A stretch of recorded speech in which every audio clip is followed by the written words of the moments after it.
Өмір. Қарап тұрсаңыз төрт әріптен құралған сөз. Бірақ осы төрт әріптің ішінде қаншама мағына, қаншама сезім, қаншама құбылыс пен қасірет жатқанын білсеңіз ғой. Мен кейде өзіме сұрақ қоям, бұл өмірде мен не істеп жүрмін? Қандай да бір пайдам тиіп жатыр ма қоғамға деп. Кейін ойландым, осы өмірдің қызығында, қасіретінде осы бізде ақша екен. Ақша адамға не сеткізбейді. Ақша үшін достарында сатып жатады. Қылмыста жасап жатады. Кейбір туысқандардың аралары ашылып жатады. Мен байқадым, қазір кезде аналарымыз да туған балаларын сатып жатады ақша үшін. Иә, қарап тұрсаңыз жай ғана қағаз. Сол қағазға бола біз өзіміздің адамгершілігімізді жойып барамыз. Сондықтан, достар, ойланайықшы. Жай қағазға бола осындай қасіреттер жасамайықшы. Өмір қысқа. Осы қысқа өмірді барлығымыз бірге қызықты өткізейік. Бір-бірімізді қолдап өтейік. Дос деген сөз жалпы үш әріптен құралған сөз. Бірақ осы үш әріптің ішінде қаншама терең мағына жатқанын білсеңіз ғой. Қазір кез келген адамнан сұрасаңыз, досыңыз бар ма десе, иә, менің достарым көп деп мақтанып жатамыз. Бірақ осы көп достардың ішінде терең үңіліп қарасаңыз, адал достарыңыз аз екенін байқайсыз. Достық қуанышты да қайғыда бірге көреміз. Сол достарыңыз жай ғана қолдағанның өзі қайда артық жатыр. Қандай қызық бірге жүрген, бірге оқып бірге күлген. Ұмытылмас еш уақыт достарыммен бірге жүрген. Иә, досым көп деп мақтанамын. Бірақ нағыз достарымды мен қатты сағындым. Адамды үндемейді деп, аузыңызға келген нәрсені айтып басына беруге болмайды. Себебі үндеме ол сыйластықтың белгісі. Егерде жақындарыңыз сізді тек қиындық сәттерде ғана іздесе, сіз оған ренжімеңіз. Керісінше қуаныңыз.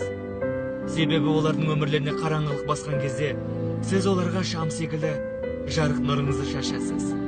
Сондықтан бұл өмірде барлығымыз бір-бірімізге жақсылық қана сыйлайық. Себебі жамандық бұл өмірде жеткілікті. Кедейді кедей демеңіз, ол олай мәңгі өтпейді. Байды бай қой демеңіз, оған да бір зат жетпейді. Тақырды тақыр демеңіз, күн шықса ол да көктейді. Сабырет досым, барлығын Алланың өзі реттейді. Өмірде достар көп, бірақ ол бір күні сені сатып кетеді.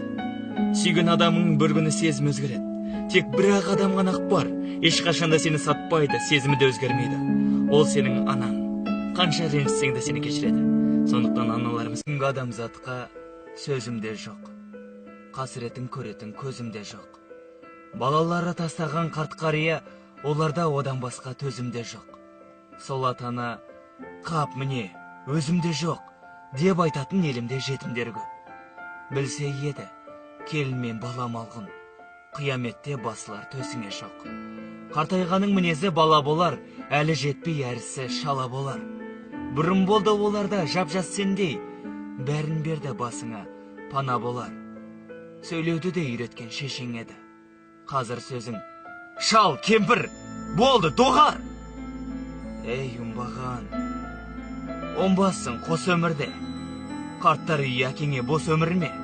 Сарайда үйім бар деп мақтанасың, сыйдырмадың әкені жан көңілге. От салғаның бала мен ана арасы, жазылмайды ананың жан жарасы. Терезеден телміріп қарап отыр, балам қайтып келсін. Жалпы өмірге көз жүгіртіп қарасақ, заман өзгеріп жатыр дейміз. Бірақ осы заманды өзгертіп жатқан біз адамдарымыз. Адамдар қазіргі кезде жауызданып қатыгез болып барамыз. Ұлтқа, дінге, тіпті руға бөлініп жатырмыз. Бір-бірімізбен соғысып, бір-бірлерімізді жойып жатырмыз. Қарап тұрсақ, сол христиан, будда, мұсылман, барлығы да сенетін бір Алла ғана. Тек жолдар әртүрлі. Алланың алдында барлығымыз да теңбіз. Қазір діндерді қойып, бай мен кедейге де бөлінеміз. Кедейді кедей қой демеңіз, ол мәңгі олай өмір сүрмейді. Байды бай қой демеңіз, оған да бір зат жетпейді. Сондықтан бұл өмірде барлығымызда адам болып келдік пе, адам болып кетейік. Бір-бірімізге жақсылықтар ғана тілейік, жақсы сөздер жазайық, жақсы тілектер айтайық. Бұл қысқа өмірде солмен қызықты болып өтер. Сондықтан адам болайық, адал болайық.